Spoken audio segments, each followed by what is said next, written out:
Hello, Big Brother fans. This is a review recap of episode number 11 for Big Brother 16.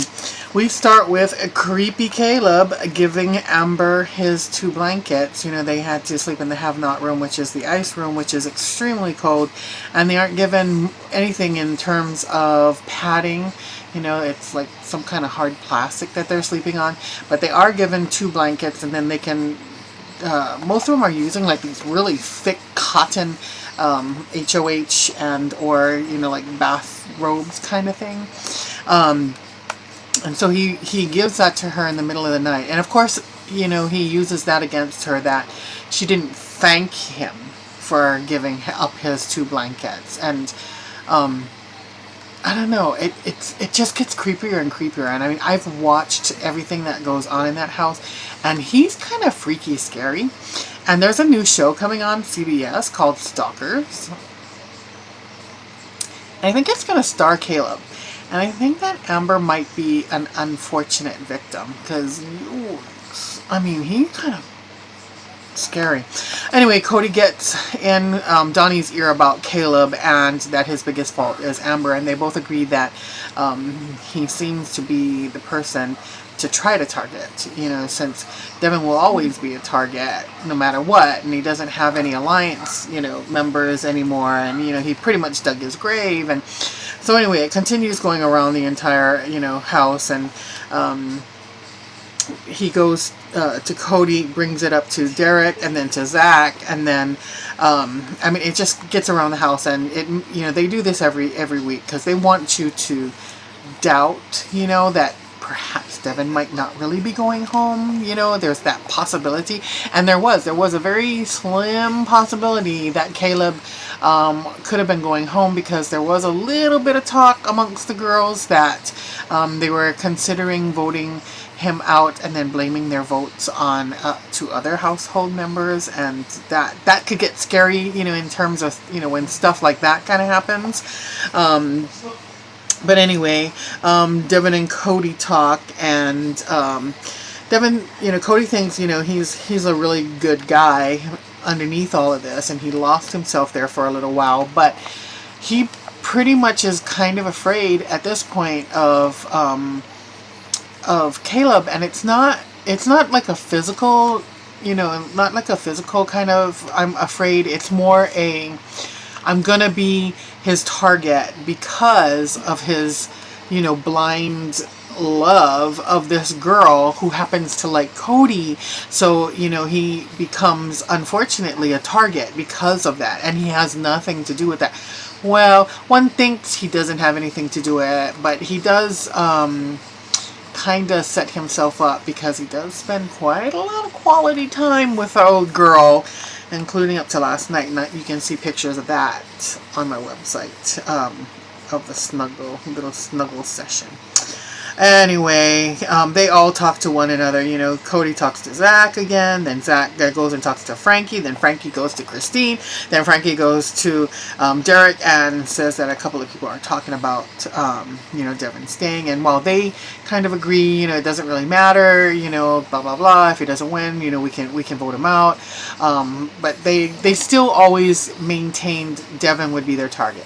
If all else failed and, Devin won that POV, then then Caleb would have gone. But their main focus, and they kept trying to reinforce that in the house throughout the entire week, every time someone brought up the question that there might be the possibility that they might change their vote, was, we said we're going to go for Devin, we're going for Devin. Never stray from that. And so as we later on proved, it was a unanimous, and it kind of hurt his feelings. But what do you expect? When you're a total dick, you gotta take it as they come.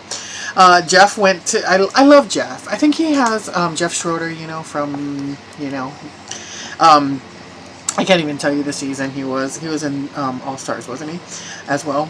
And he went to go visit Donnie's parents, and it was very cute, because they don't stay up late enough to watch the show. And I think the mom might have watched a couple, because it seems like she'd seen that Donnie was wearing shorts, and she said she'd never seen him wear shorts. That's interesting. And we also got to see his brother Tommy and his two sisters and Christine, his girlfriend. So it was really nice to be able to put a face on these people that he talks about. Julie. Oh, first, can we stop for half a second and talk about Julie Chen's dress? She was looking fab, you know? And if only the person who styles her was to continue to find things that made her look that ravishing. Winner. Okay, so Julie then announces that there are no have-nots, but first, expect the unexpected. Now, when they were first given those fitness bracelets, they were told that this will play a part in the game. And they've always been stumped in terms of this bracelet because they don't know how it works. And they continue to ask for some kind of a manual on it because they want to know how it works or why it does certain things. Well, anyway, they'll figure that out because their activity level over this next week is going to dictate who the have-nots are.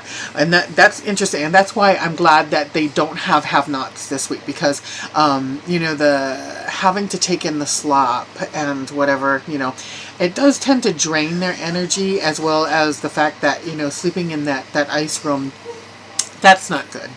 You know, and so it keeps those people up, you know, that sleep in that room a lot longer and, you know, causes them to move around. So now that we have a more even playing field with everyone being halves, it will be interesting to see how that works. So you can track them on the website. I'm going to try to remember to do that myself this week. So we get to the speeches, and Caleb looks ridiculous with his shirt totally unbuttoned, talking about backstabbers, liars, cheaters, blah, blah, blah. I didn't pay a whole lot of attention until he practiced the whole thing like 42 times last night until everyone was pretty much disgusted with him. I mean, they were kind of laughing behind his back and stuff. He's pretty played out, to tell you the truth, in the house. Beast Mode Cowboy out. Have we seen the Beast Mode? Maybe during week 1 when he won the HOH and was hanging from that thing with one arm. We saw Beast Mode then. I don't know that we've seen Beast Mode since, but hey, you know. Devin said, you know, do you really want to keep Caleb in the house, who has a final 2 with Amber and who will do anything and everything for her? And you know, I admitted my faults and I righted my wrongs to the point where I even removed one of my nominees to prove this, and then unfortunately Devin was unanimously voted out, to his unfortune, that is. And Brittany said she had a surprise for Devin, and she handed him an aluminum heart, which was really cute. But in the house, this is interesting. In the house, she said that she handed him a pickle, and she thought that it was funny that he was being interviewed on national TV with a pickle in his pocket, because where else would he put it? You know, and so I mean, it became kind of, you know, it was. So when it turned out not being a pickle, you know, when I'm listening to this on the feeds, and I'm like, it's an aluminum heart, how sweet, because she really is a sweet, sweet lady. Yeah. Unless there's a pickle that was flattened in that aluminum foil.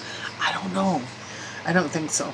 But anyway, the HOH teams were drawn by, everyone was given, you know, or got to choose a number or whatever, and then it was just put up 1 and 2, 3 and 4, you know, 5 and 6. So the team members were Victoria and Christine, Caleb and Nicole, Brittany and Jacosta, Amber and Zach, Donnie and Hayden, and Cody and Frankie. And basically it's another recycle game. Yes, they recycle games like nobody's business on this show, where you take the egg and you pass it through the chicken wire and you have to move it from one end to the other and blah, blah, blah. And they had to move their entire dozen. At the end of this, I will tell you who the 2 HOHs are. That was called deviled eggs, by the way.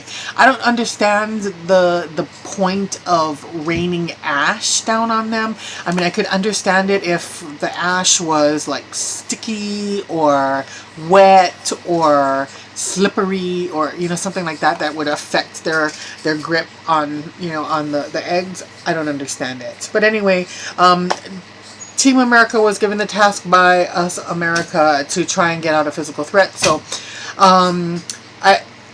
it will be very interesting to see. So That being said, moving on to spoilers. If you don't like them, leave. So they've already been talking, and so the HOHs are Frankie and Cody, and already they're talking now.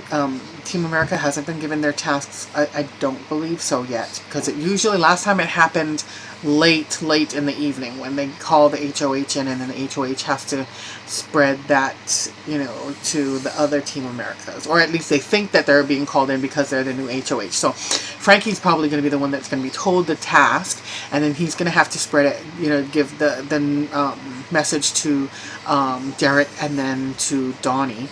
And but already they've already tossed up the names, and these are the 4 names that they're going to do. They've decided that Cody is probably going to be putting flip it around. I think Frankie is. These are the 4 names. Okay, it doesn't matter who is going to do what. Cody just says he cannot put Amber up because that would kill her. Okay, so there's Brittany, Amber, Victoria, and Jocasta. Those are the 4 that they're going to throw up. Thing is, now Derek is going to be given this task, as well as Frankie, that they have to throw up a physical threat. Now they can flip it and say that Brittany is a physical threat, but really, is she a physical threat? No. The physical threat at this point is Caleb. So how are they going to flip that? Are they going to pass on this task? And if they pass on this task, how are they going to try to explain that to Donnie? Because, you know what I mean? Because they, yeah. So this is going to be a very interesting task. I don't think that they're going to have a very easy time to get to pull through. Anyway, that's it tonight, you guys. I will see you guys tomorrow when the POV. No, is POV tomorrow? POV is normally on Saturdays, but they've been kind of moving things up because there's the Battle of the Block and all of that stuff. So POV tomorrow, tomorrow is Battle of the Block, Saturday is POV, and then Sunday I'll see you again for the recap. Alright, bye.